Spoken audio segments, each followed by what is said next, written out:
Listo, hermanos, para mí es un privilegio nuevamente estar aquí con ustedes predicando la palabra de Dios.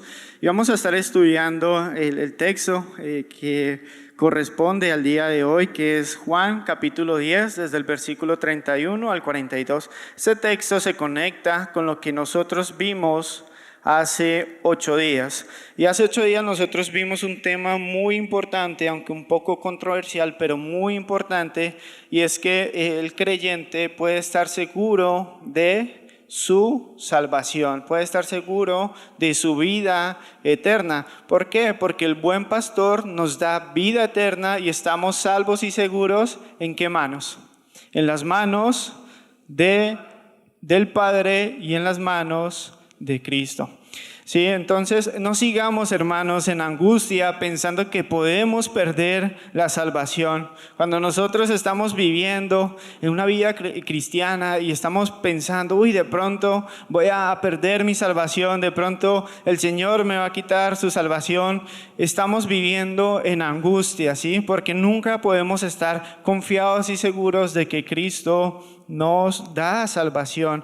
Pero eso es una vida un poco triste, estar angustiados todo el tiempo. Así que no estemos más angustiados, sino gocémonos en que Jesucristo nos da a nosotros vida eterna y sirvámosle a Él con amor, porque estamos salvos y seguros en sus manos, ¿cierto? Y si pudiéramos nosotros perder la salvación, ¿saben qué, hermanos? Ninguno de nosotros seríamos salvos. Amén. Si pudiéramos perder la salvación, ninguno de nosotros seríamos salvos, y ni siquiera el apóstol Pablo. ¿Qué decía el apóstol Pablo en Romanos capítulo 7? ¡Ay, miserable de mí!, ¿cierto? Porque él veía en su mente una ley que le servía a Dios, pero en su carne veía una ley que le servía al pecado. Pero en el capítulo 8, versículo 1, ¿qué dice? Ahora pues ninguna condenación hay para los que están en Cristo Jesús. Amén. Entonces, así que sirvámosle con gozo, sirvámosle con todo nuestro corazón, porque Él nos ha dado a nosotros una salvación y estamos salvos y seguros. Ahí se está escuchando un poco raro, ¿cierto? Pero bueno, Jesús, finalizando el texto que estábamos estudiando en el versículo 30, dice: yo y el Padre uno somos. Entonces vamos a ver la reacción que tuvieron, a qué implica esa frase que Jesucristo le dijo a los judíos y qué reacción tuvieron ellos. Ahí en Juan capítulo 10, del versículo 31 al 42, es el texto que vamos a estar estudiando esta mañana. Ahí dice... ¿Todos están ahí en Juan capítulo 10 del 31 al 42? ¿Sí? Listo. Juan capítulo 10 del 31 al 42. Dice así: Entonces los judíos volvieron a tomar piedras para apedrearle. Jesús le respondió: muchas buenas obras os he mostrado de mi Padre, ¿por cuál de ellas me apedreáis? Le respondieron los judíos diciendo: por buena obra no te apedreamos, sino por la blasfemia, porque tú, siendo hombre, te haces Dios. Jesús le respondió: ¿no está escrito en vuestra ley, yo dije, dioses sois? Si llamó dioses a aquellos a quienes vino la palabra de Dios, y la escritura no puede ser quebrantada, al que el Padre santificó y envió al mundo, vosotros decís: tú blasfemias, porque dije, aunque no me creáis a mí, creed a las obras, para que conozcáis y creáis que el Padre está en mí y yo en él. Versículo 39, procuraron otra vez prenderle, pero él se escapó de sus manos y se fue de nuevo al otro lado del Jordán, al lugar donde primero había estado bautizando Juan. Y se quedó allí, y muchos venían a él y decían: Juan, a la verdad, ninguna señal hizo, pero todo lo que Juan dijo de este era verdad, y muchos creyeron en él allí. Vamos a orar para que el Señor nos dé sabiduría para poder estudiar esta porción de su palabra. Padre, te damos infinitas gracias por tu bondad y tu misericordia al abrir nuestros ojos y poder ver las maravillas que hay en tu ley. Señor, hoy queremos verte en tu gloria, queremos contemplar tu majestad, queremos que tú nos permitas verte, Señor, tal y como eres a través de las Escrituras. Que hoy podamos exaltar el nombre de Cristo y ver esta grandiosa verdad en que Cristo, siendo Dios, se hizo hombre y habitó entre nosotros y vimos su gloria. Ayúdanos, Padre, a ver a Cristo exaltado en esta mañana. Te lo pedimos en Cristo Jesús. Amén. Entonces vemos ahí que después de que Jesús dijo, yo y el Padre somos uno, ¿qué hicieron los judíos? Tomaron piedras para apedrearle. Dice ahí en el versículo 31, entonces los judíos volvieron a tomar piedras para apedrearles. Esta es la segunda vez que el Evangelio de Juan registra que los judíos vuelven a tomar piedras para apedrear a Jesús. En repetidas ocasiones los judíos intentaron apedrearlo. En Juan capítulo 8 vemos ahí en el versículo 58, Jesús les dijo, de cierto os digo, antes que Abraham fuese, yo soy. Tomaron entonces piedras para arrojárselas, pero Jesús se escondió y salió del templo y atravesando por medio de ellos se fue. Aquí vemos que en las dos ocasiones en que el apóstol Juan registra que iban a apedrear a Jesús, que tomaron piedras para apedrear a Jesús, lo hacen porque Jesús hace una declaración asombrosa delante de ellos, pero esta declaración para ellos era una blasfemia. Para ellos era una blasfemia. En Juan capítulo 8, ¿qué dice Jesús antes de que los judíos quisieran apedrearle? ¿Qué dice? Antes que Abraham fuese, yo soy. Y en Juan capítulo 10, Jesús dijo, yo y el Padre, uno somos. ¿Qué está queriendo decir aquí nuestro Señor Jesucristo? Que Él es el Dios hecho carne, que Él es el Dios hecho carne. Algunas sectas usan este pasaje para afirmar que Jesús y el Padre son la misma persona. O sea, que el Padre se encarnó en la persona de Jesucristo, pero eso no es lo que quiere decir el texto. Si fuese así, Jesús hubiese dicho, yo y el Padre soy uno. Yo y el Padre soy uno. Pero ¿qué está diciendo Jesús acá? Yo y el Padre uno somos. Cuando habla de somos es porque habla de dos o más personas. Aquí se está refiriendo a que Jesús y el Padre son dos personas, pero que tienen la misma identidad. Son ambos Dios. Amén. Ambos son lo mismo en esencia, ambos son Dios, pero el Padre no es Jesús y Jesús no es el Padre. Y esto es un texto base para lo que nosotros conocemos como la doctrina de la Trinidad. Y la doctrina de la Trinidad es una doctrina progresiva, o sea que se va revelando desde el Antiguo Testamento hasta su plenitud en el Nuevo Testamento. Y aquí algo muy asombroso es que los judíos entendieron claramente lo que Jesús quiso decirles. Muchas sectas entienden que Jesús y el Padre es el mismo, pero aquí entendieron los judíos que Jesús estaba diciendo que Él es Dios. ¿Y por qué? ¿Por qué? Porque vemos ahí la reacción de ellos. Jesús les respondió, muchas buenas obras os he mostrado de mi Padre, ¿por cuál de ellas me apedreáis? Versículo 33, le respondieron los judíos diciendo, por buena obra, sino por blasfemia, porque tú siendo hombre, ¿qué dice ahí? Te haces Dios. Los judíos entendieron Cristo quiso decirles, ¿sí? Y por eso tomaron piedras para apedrearle, porque Él dijo que era Dios. Y Él es Dios. Amén. Y si vemos más adelante, Jesús no dice, esperen, ustedes me malentendieron de lo que yo quise decir. Jesús en ningún momento refuta lo que ellos entendieron, sino que aclara más adelante, como vamos a ver en los textos siguientes. Entonces, hermanos, como primer punto, Jesús es Dios. Amén. Jesús es Dios.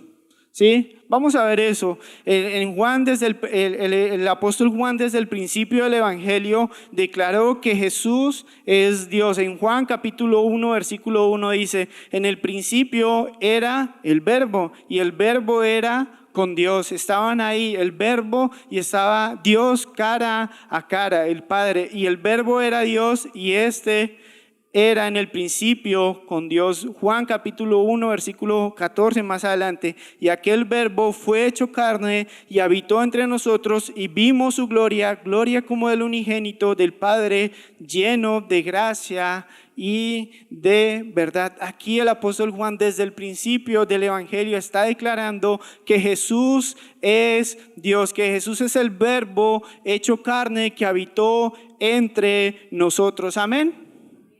Y en Juan capítulo 8, versículo 58, Jesús les dijo: de cierto os digo, antes que Abraham fuese, yo soy. Hablando de la preexistencia de Cristo, que Cristo es desde antes de Abraham, desde antes de la fundación del mundo. Él coexistía con el Padre, con el Hijo y con el Espíritu Santo en perfecta armonía. Amén.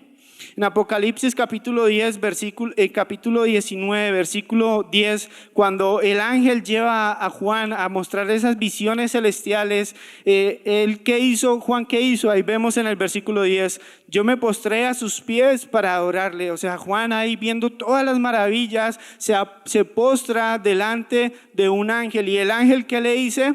Él me dijo: mira, no lo hagas.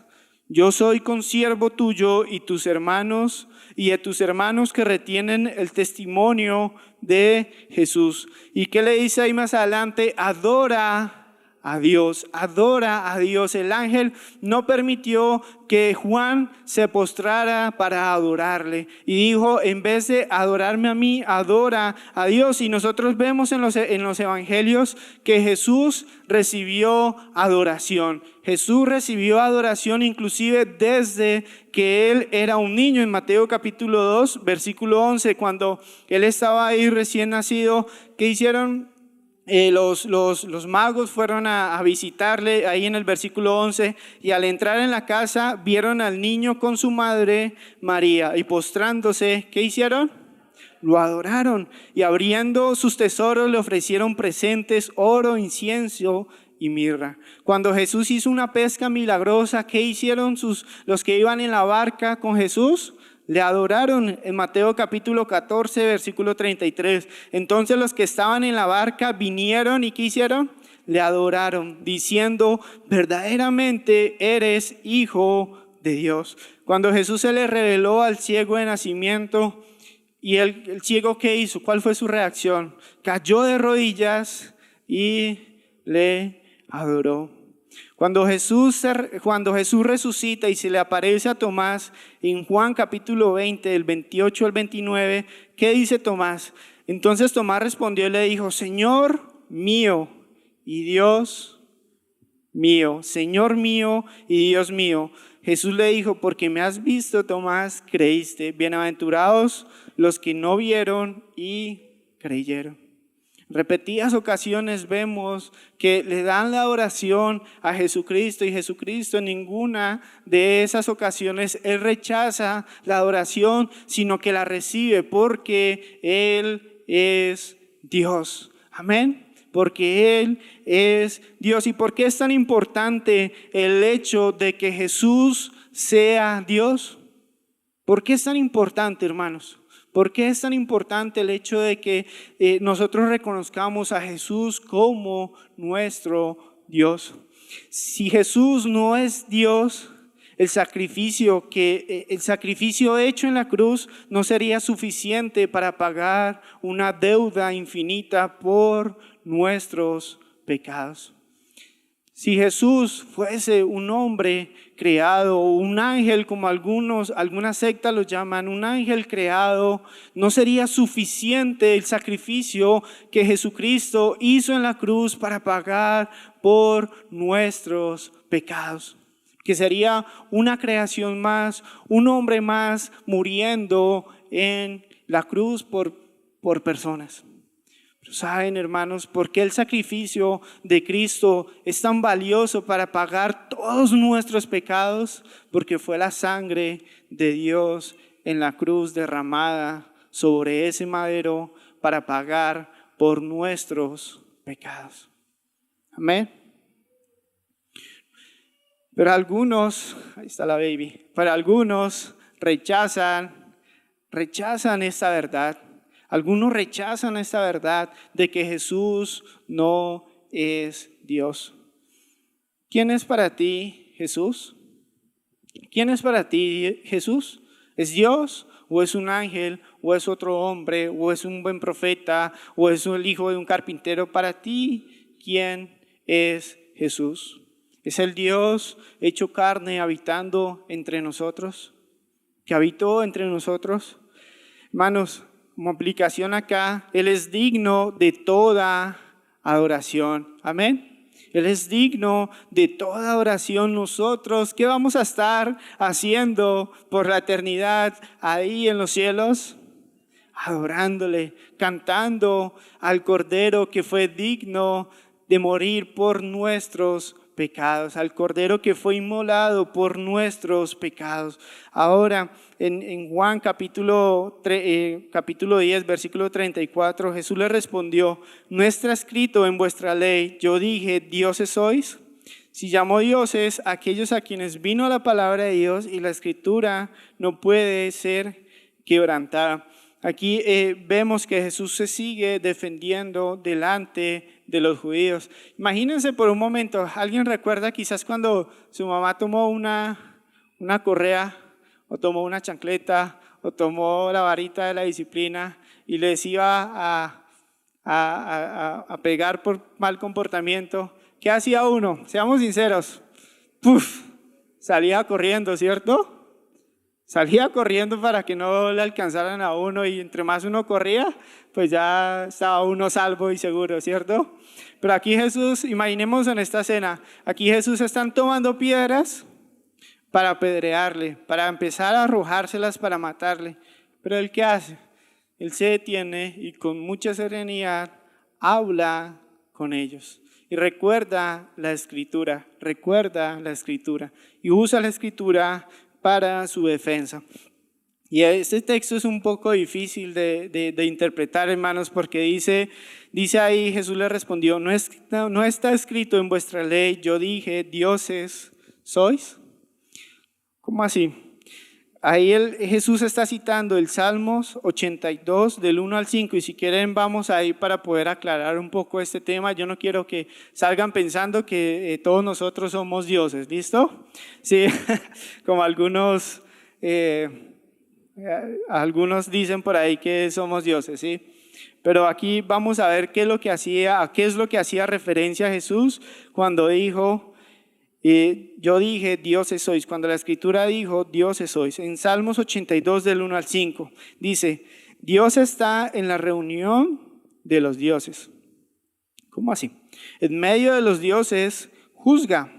¿Hasta cuándo juzgaréis injustamente y aceptaréis las personas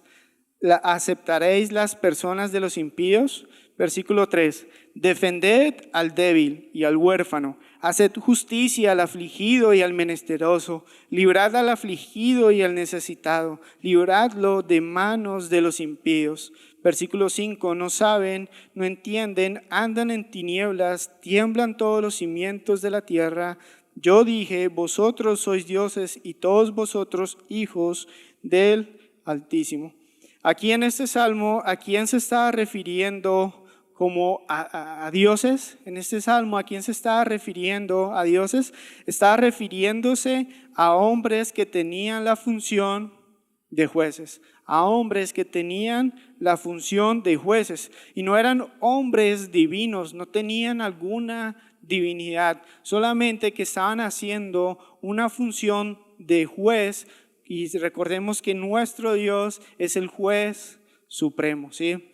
Pero ellos estaban haciendo que su trabajo mal. Ahí en el versículo 2 dice: ¿hasta cuándo juzgaréis injustamente Ellos estaban siendo jueces, o sea, representantes de Dios en esta tierra como jueces, pero estaban haciendo su trabajo mal. Si ellos fuesen divinos, ellos estarían haciendo el trabajo correctamente, ¿sí? Pero lo estaban haciendo mal. Cuando Dios le dice a Moisés, ve, preséntate a Faraón como un Dios. ¿Sí? Era porque no es que Faraón fuese Dios, sino que él iba en representación de Dios delante de Faraón. Entonces nosotros vemos que eran representantes de Dios y un juez soberano, por eso les llama dioses. Y Jesús continúa razonando con ellos. ¿Y qué es lo que continúa razonando con ellos? Si la Escritura les llamó a ellos dioses, siendo jueces injustos, ¿por qué yo no puedo decir, si soy el Hijo de Dios, el que ha sido santificado y enviado para cumplir una misión, no me puedo llamar Hijo de Dios? Y esa es la defensa que Jesucristo aquí está presentando delante de los judíos. Es un poco confuso, ¿cierto? Pero realmente algo muy interesante que dice aquí Jesús es que la Escritura no puede ser quebrantada. Como vimos hace 15 días, la Escritura de Dios es suficiente para nuestra salvación. Y Jesús aquí está diciendo y está dando valor a cada palabra que se encuentra en las Escrituras. Cristo toma un pasaje muy desconocido, difícil de interpretar, el Salmo 82, y muestra que toda la Escritura es importante hasta una sola palabra. Así que la Escritura es importante, hermanos. Y en Mateo capítulo 5, versículo 18 dice, porque de cierto os digo que hasta que pasen el cielo y la tierra, ni una jota ni una tilde pasará de la ley hasta que todo se haya cumplido. Hermanos, nosotros apreciamos la Escritura como Cristo la aprecia. Conocemos la Escritura como Cristo la conoce. Amamos la Escritura como Cristo la ama. Poco difícil de entender este pasaje, ¿sí? En conclusión de esa pequeña parte del sermón, cuando Jesús hace referencia, el Salmo 82 hace referencia a que dioses sois, no es que sean hombres divinos, sino que están cumpliendo la función de Dios, ¿sí? Una parte de la función de Dios de ser jueces, pero lo estaban haciendo injustamente. Pero aquí vemos que Jesús les dice ahí en el versículo 36, dice, al que el Padre santificó y envió al mundo, vosotros decís, tú blasfemias, porque dije, Hijo de Dios soy.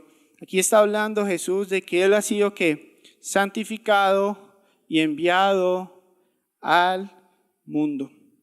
Y eso tiene que ver mucho con la fiesta en la cual se está celebrando, en la cual Jesús se está presentando. Recordemos rápidamente, hermanos, 3 fiestas que se han presentado en el Evangelio de Juan hasta el momento. Primero, la fiesta de la Pascua, ¿cierto? En la fiesta de la Pascua. Y el Evangelio de Juan declara que Jesús es el Cordero de Dios que quita el pecado del mundo.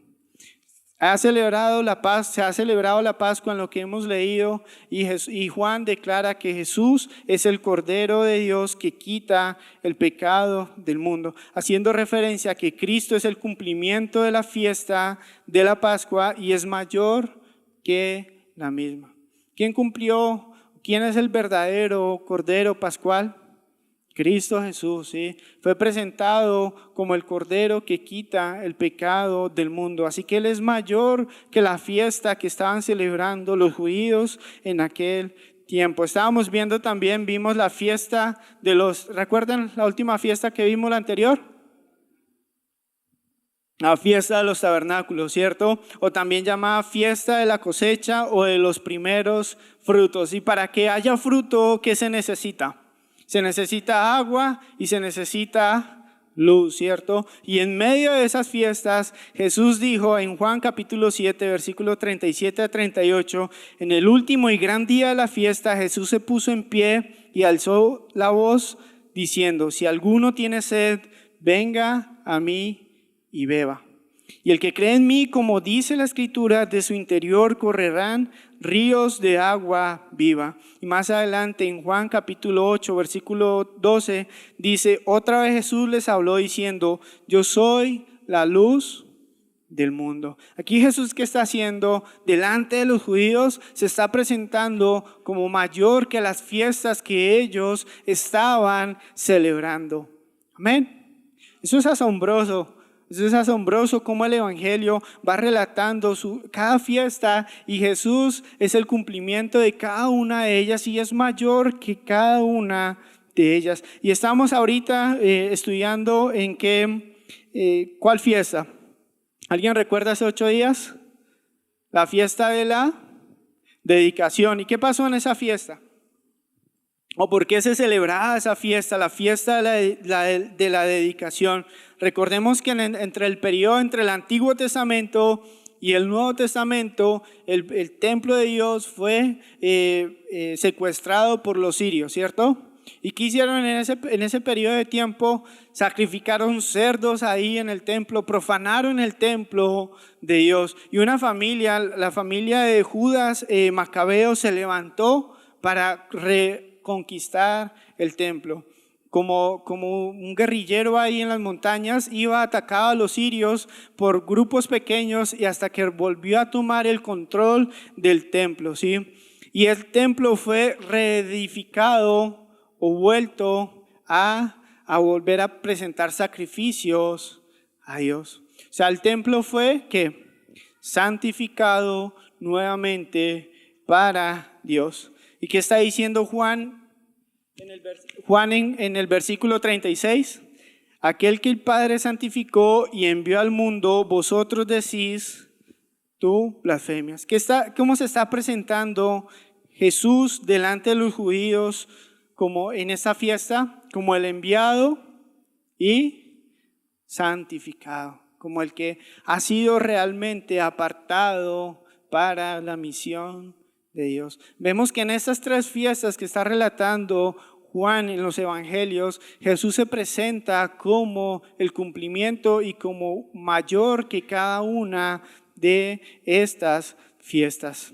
Esto es asombroso, hermanos. Esto es asombroso. Como segundo punto, Jesús es santificado y enviado por el Padre. Jesús es santificado y enviado por el Padre. ¿Alguien sabe qué significa esa palabra santificado o santo? Apartado. Jesús fue apartado por el Padre para la misión de salvar al pecador. Eso estaba en el corazón de Dios desde antes de la fundación del mundo. En primera de Juan capítulo 4 versículo 14 dice, y nosotros hemos visto y testificamos que el Padre ha enviado al Hijo, el Salvador, ¿de qué? Del mundo. Jesús fue enviado ¿para qué, hermanos? Para salvar al mundo. Y en primera de Pedro capítulo 1 versículos del 19 al 20 dice, sino con la sangre preciosa de Cristo, como de un cordero sin mancha y sin contaminación, ya destinado desde antes de la fundación del mundo, pero manifestado en los postreros tiempos por amor de vosotros. ¿Por qué Dios no nos desechó completamente? ¿Por qué Dios ideó el plan y envió a su Hijo a morir por nuestros pecados? ¿Por qué lo apartó y lo envió? Ahí dice en primera de Pedro, finalizando, que Él ha sido manifestado en los postreros tiempos porque por amor ¿a quién? A nosotros. ¿Quieren una prueba del amor de Dios? La prueba más grande del amor de Dios es que Él ha enviado a su Hijo a morir por nuestros pecados. En Juan capítulo 3, versículo 16, porque de tal manera amó Dios al mundo que ha dado, ¿a quién? a su Hijo unigénito, para que todo aquel que en él cree no se pierda, mas tenga vida eterna. Versículo 17, porque no envió Dios a su Hijo al mundo para condenar al mundo, sino para que el mundo sea salvo por él. El que en él cree no es condenado, pero el que no cree ya ha sido condenado porque no ha creído en el nombre del unigénito Hijo de Dios. ¿Sí? ¿Ves el amor del Padre por ti al enviar a su Hijo Jesucristo? ¿Ves el amor que Dios ha tenido por ti al enviar a Cristo Jesús a morir por tus pecados? ¿Y ves el amor de Cristo que lo soportó todo por ti? ¿Quién está dispuesto a ser apedreado por una persona injusta? Que levante la mano. Difícilmente, ¿cierto? Difícilmente. Pero Cristo lo soportó todo por amor a nosotros. Fue enviado y apartado por amor a nosotros. Ese es el mayor amor, la mayor muestra de amor de Dios hacia nosotros. Hermanos, es muy fácil llegar a hablar sobre estos temas y decir, eso sí, yo ya lo sé, muéstrame algo diferente, pastor, dígame algo que de pronto ya no me haya dicho, haz una revelación nueva, algo que quiera oír diferente. Pero hermanos, esto es el corazón de toda la palabra de Dios. Y si lo repetimos una y otra vez es porque en cada una de esas páginas de la palabra de Dios se encuentra el Evangelio. Desde Génesis capítulo 1, Dios está pensando en el plan de enviar a su Hijo Jesucristo a morir por nuestros pecados, y hasta finalizando Apocalipsis se habla de ese plan de salvación. ¿Por qué? Porque Él sabía que nosotros íbamos a fallar cuando Él pusiese ese árbol ahí en el huerto del Edén, pero aún así no nos dejó solos, sino que nos amó. Nos amó. ¿Y cómo podemos estar seguros que Jesús fue apartado y enviado para la gran misión? ¿Cómo podemos estar completamente seguros? ¿O debemos esperar a otro o a otro más? ¿Cómo podemos estar seguros, hermanos? ¿Qué dice ahí Jesús más adelante? Si no hago las obras de mi Padre, no me creáis. Si no hago las obras de mi Padre, no me creáis. Mas si las hago, aunque me creáis a mí, creed las obras para que conozcáis y creáis que el Padre está en mí y yo en el Padre. Jesús dijo, bueno, si ustedes no me quieren creer lo que yo les estoy diciendo, si no me quieren creer lo que les estoy hablando, lo que les estoy explicando, no me crean por medio de las palabras, créanme por las obras que yo hago. ¿Qué obras estaba haciendo Cristo? Abriendo los ojos de los ciegos, sanando enfermos, dando de volver a caminar a los cojos, haciendo muchas obras, resucitando muertos. Y Jesús dice, si no me creen lo que yo les digo, miren lo que yo hago. Como dice por ahí un refrán, más vale, ¿cómo es? Más vale, ¿cómo? Ustedes ya lo saben, ¿cómo? No, se me olvidó esto. Es más vale los hechos que mil palabras, ¿cierto? Uno puede hablar y decir, pero realmente los hechos son los que valen. Y aquí Jesús está diciendo, mírenme, miren lo que yo hago. Si no quieren creer lo que yo les digo, miren lo que yo hago. ¿Le crees al Padre y al Hijo? ¿Le crees al Padre y al Hijo? Hermanos, el plan de Dios es revelado a través de todas las Escrituras. El plan de Dios es revelado a través de todas las Escrituras. Él ha enviado a su Hijo, Cristo, a morir por ti, para salvarte. Pero ¿qué vas a decidir tú? ¿Qué vas a decidir tú? ¿Vas a recibirle como su Señor y Salvador o le vas a rechazar? Las evidencias han sido puestas. ¿Quieren más evidencias? Investiguen más evidencias. Investiguen si realmente lo que pasó con Cristo Jesús es verídico, pero tomen una decisión. Y solamente hay dos opciones. La opción de creerle y recibirle como el único y suficiente Salvador, o de decir, no. ¿Qué decisión vas a tomar tú? ¿Qué decisión vas a tomar en esta mañana? Las evidencias son claras. Cristo ha mostrado sus obras a través de todo el Evangelio y Él es poderoso para sanar, Él es poderoso para transformar vidas, Él es poderoso para hacer milagros y hemos visto su poder, pero ¿qué decisión vas a tomar tú? ¿Qué hicieron los judíos? ¿Qué hicieron los judíos nuevamente en el versículo 39? Procuraron otra vez prenderle, pero Él se escapó de sus manos. Jesús les dijo, bueno, no me crean por lo que yo les digo, miren mis obras. Y ellos dicen, no te apedreamos por buena obra, sino por blasfemia. Y tomaron nuevamente piedras y Él se escapó de sus manos. ¿Qué pasó con Jesús en el versículo 40?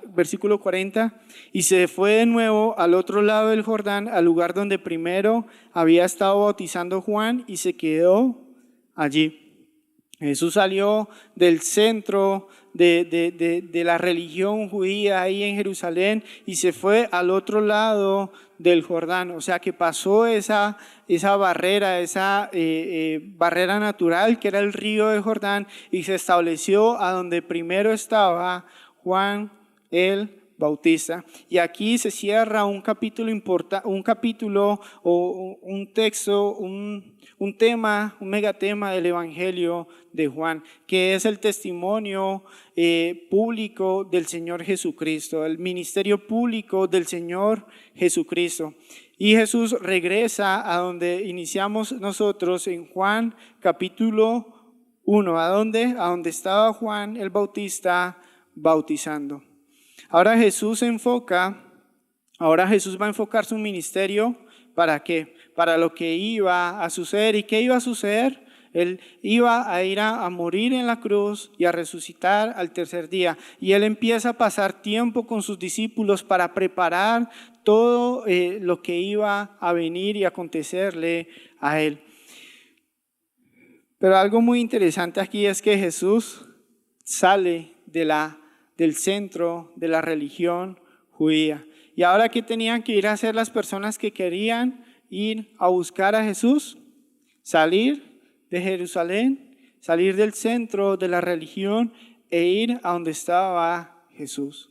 Muchas veces nosotros tenemos que hacer lo mismo, salir de nuestra religión, salir de nuestras creencias, salir de lo que nosotros hemos aprendido a lo largo de la vida, así como dicen, desaprender para volver a aprender lo que Cristo Jesús quiere enseñarnos. Y en el versículo 41, muchos venían a Él y decían, Juan a la verdad ninguna señal hizo, pero todo lo que Juan dijo de este era verdad y muchos creyeron en Él allí. A diferencia de lo que sucedió en Jerusalén, que en vez de recibirle, le apedreaban, ahí al otro lado del Jordán, saliendo de la religión, del centro de la religión, muchos creyeron en Él. Multitudes creyeron en Él. ¿Y por qué? Y que es una frase que dice ahí muy interesante. Juan a la verdad ninguna señal hizo. ¿De cuál se está refiriendo acá? De Juan el Bautista. ¿Y Juan el Bautista hizo señales, hizo prodigios, hizo milagros? No, ¿cierto? Él solamente anunciaba a Cristo, estaba preparando el camino, la llegada del Mesías. Pero todo lo que Juan el Bautista decía de Cristo era verdad. Y muchos creyeron en aquel tiempo. Hermanos, que ese sea nuestro mismo ministerio. A veces las personas quieren señales, quieren milagros, quieren prodigios, quieren ver cosas extraordinarias actualmente, pero el Señor está salvando en estos tiempos es por la locura de la predicación. Así como Juan el Bautista hablaba de Cristo, Dios quiere que nosotros hablemos de Él, de Cristo, para que más personas escuchen y crean al Evangelio. Y como tercer y último punto, Jesús es a quien predicamos. Jesús es a quien predicamos. Como primer punto, ¿cuál era el primer punto, hermanos? Jesús es Dios. Segundo, Jesús es enviado y santificado por el Padre. Y como tercer punto, Jesús es a quien predicamos. Nosotros, hermanos, ahora somos esa voz que clama desde el desierto, que crean en Cristo para salvación. Ahí en 1 Corintios capítulo 1 versículo 22 dice: porque los judíos piden señales y los griegos buscan sabiduría, pero nosotros predicamos a Cristo crucificado, para los judíos ciertamente tropezadero y para los gentiles locura. Algunos dicen del Evangelio que eso es locura, pero nosotros predicamos es a Cristo y su Evangelio, porque eso es lo que salva, hermanos. En el versículo más adelante, un versículo atrás, dice: porque ya en la sabiduría de Dios el mundo no conoció a Dios, mediante la sabiduría agradó Dios salvar a los creyentes por la locura de la predicación. Hermanos, que esa sea nuestra vida, que esa sea nuestra vida acá en este mundo, predicar a Cristo Jesús, predicar a Cristo, predicar las buenas nuevas de salvación, predicar que ese Dios que lo creó todo, que lo hizo todo perfecto en su tiempo, y que la creación y que el hombre dañó todo, aún así Él nos amó y envió a su Hijo a morir por nuestros pecados. A ese tenemos que nosotros predicar a Cristo. Amén, hermanos. Y así como Cristo fue enviado por el Padre, ahora nosotros somos enviados por Cristo Jesús para anunciar las buenas nuevas. Ahí en Juan capítulo 20, versículo 21, dice así: cuando Él se reunió con sus discípulos después de haber resucitado, Jesús les dice, entonces Jesús les dijo otra vez: paz a vosotros, como me envió el Padre, así también yo os envío. Nosotros somos enviados por Cristo Jesús para predicar a Cristo, para predicar las buenas nuevas de salvación, para predicar que Él es el Cordero de Dios que quita el pecado del mundo, para predicar que es la fuente de agua viva, para predicar que Él es la luz del mundo y que el que le siga a Él no andará en tiniebla. Para eso, hermanos, Cristo nos ha dejado a nosotros aquí, hermanos, para que le conozcamos y para que le anunciemos las buenas nuevas a un mundo perdido. Amén, hermanos. En 1 de Pedro, capítulo 2, versículos del 9 al 10, mas vosotros sois linaje escogido, real sacerdocio, nación santa, que cuando habla de nación santa está diciendo un pueblo apartado para Dios. Ahí dice después: pueblo adquirido por Dios, para que anunciéis las virtudes de aquel que os llamó de las tinieblas a su luz admirable. Para eso estamos acá, hermanos. Para eso estamos acá. Y Jesús cierra este capítulo de su ministerio público con los judíos y se centra con sus discípulos, porque sabía que sus discípulos eran los que iban a continuar con la misión de llevar el Evangelio a todo el mundo. Así que Él tenía que preparar sus mentes y sus corazones, y ahora Él empieza a pasar, lo que vamos a ver más adelante en el Evangelio, Él empieza a pasar tiempo a solas con sus discípulos. Juan nos relata ahí historias asombrosas cuando Jesús resucita a Lázaro, cuando Él se reúne en el aposento alto con sus discípulos, cuando Él va al huerto de Getsemaní a orar, cuando los discípulos se dispersan, Él empieza a tener una relación más cercana, empezamos a ver que tiene una relación más cercana con sus discípulos, porque ellos eran los que iban a ir a ser enviados para llevar el mensaje del Evangelio.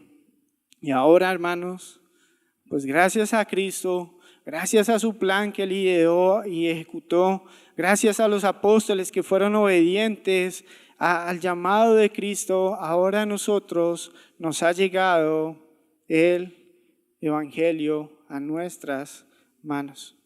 Gracias a Cristo, a sus 12 que decidieron dar su vida por Cristo para que más personas salieran de las tinieblas a su luz. Decimos que ninguno de nosotros sería capaz de ser apedreado por una persona que no conoce, pero ¿saben? Aquellos 12 y muchos de ellos murieron apedreados, murieron crucificados, murieron decapitados, murieron de muchas formas crueles por amor, no solamente a Dios, sino por amor a aquellos que no habían conocido el Evangelio. Es tremendo, hermanos. Actualmente hay muchas personas que dan sus vidas y no conocemos sus nombres, como dicen los innombrables, los que no tienen nombre, que están dando sus vidas por el Evangelio.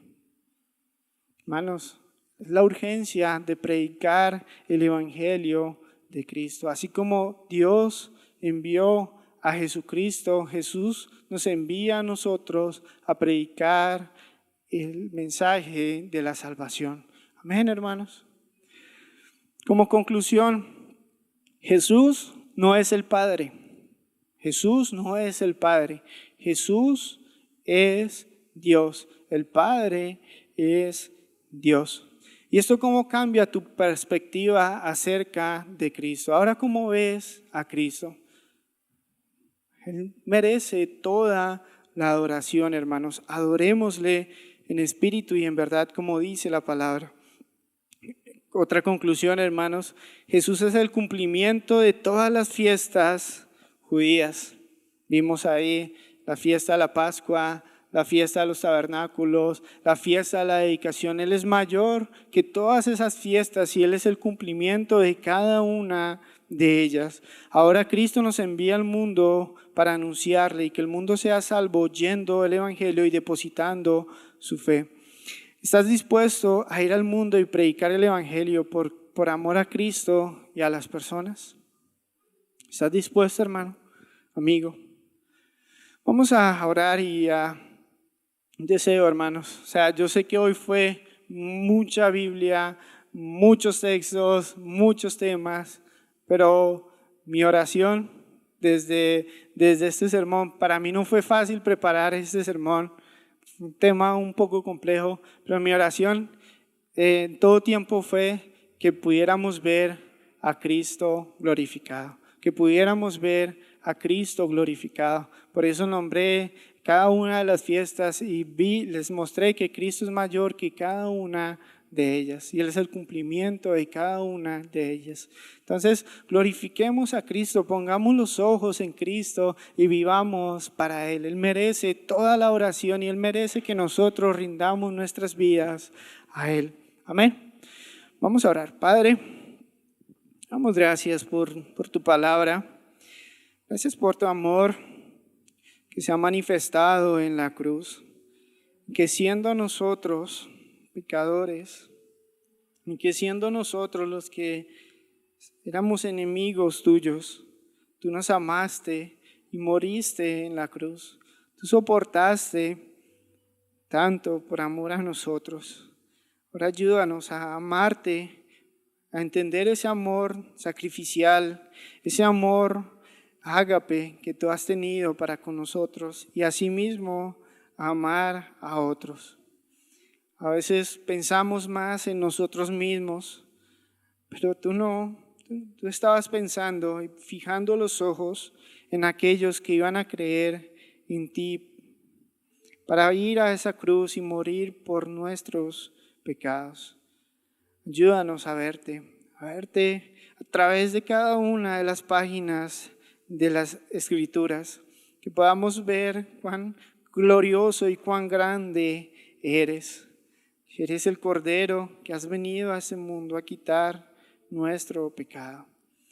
Ayúdanos, Padre, a verte, a ver a tu Hijo Jesús, a verle y adorarle, Señor. Te lo pedimos en Cristo Jesús. Amén. Pueden encontrarnos en la página web iglesiaagape.com o también en las redes sociales Iglesia Agape BGA. Estamos para servirles. Espero que de alguna forma ustedes puedan llegar a conocer el amor que sobrepasa todo amor, el amor de Dios, el amor ágape.